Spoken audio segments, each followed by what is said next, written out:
Assalamualaikum warahmatullahi wabarakatuh. Perkenalkan, nama saya Sifawelini Sania dari 11 MIPA 5. Di sini saya akan menjelaskan dan juga menyebutkan enzim-enzim yang terlibat dalam proses pencernaan pada manusia.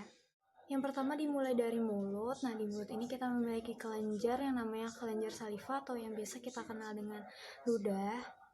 Nah, ludah ini memiliki enzim yang dapat membantu pencernaan manusia. Nah, namanya enzimnya itu adalah enzim ptyalin dan juga enzim amilase. Nah, fungsi dari enzim ini adalah mengubah amilum menjadi maltosa. Kemudian, makanan yang kita cerna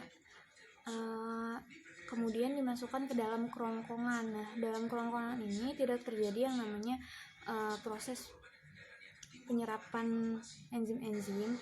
Ini hanya kerongkongan ini hanya menyalurkan makanan yang kita cerna.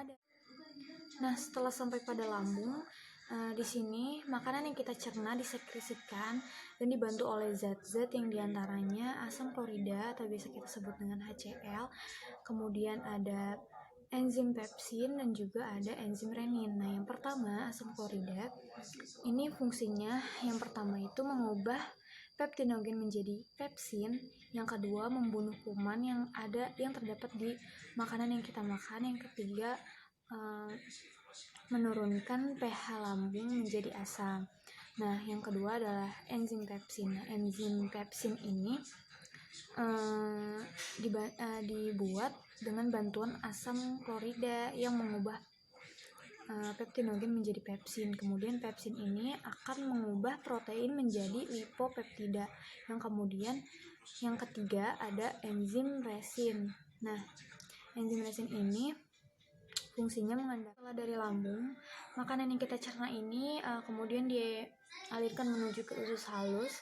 Nah, dalam menuju ke usus halus ini, makanan yang kita cerna udah berbentuk bubur yang disebabkan proses pencernaan yang terjadi pada lambung. Nah, kemudian di usus halus ini terdapat 3 bagian, yang bagian pertama dan kedua banyak terjadi penyerapan zat-zat makanan yang dibutuhkan oleh organ.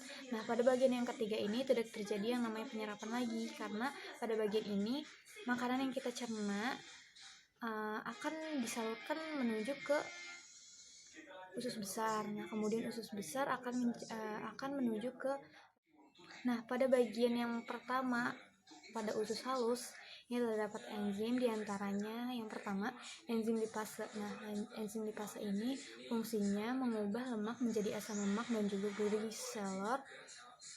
Yang kedua ada enzim amilase yang mengubah amilum menjadi maltosa, dan yang ketiga ada enzim tripsin dan juga kimotripsin.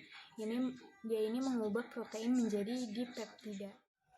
Kemudian pada usus halus bagian yang kedua terdapat 4 enzim. Yang pertama adalah enzim disakaridas, yang kedua adalah aminopeptidas, yang ketiga adalah dipeptidas, dan juga ada entero. Nah, yang pertama disakaridas.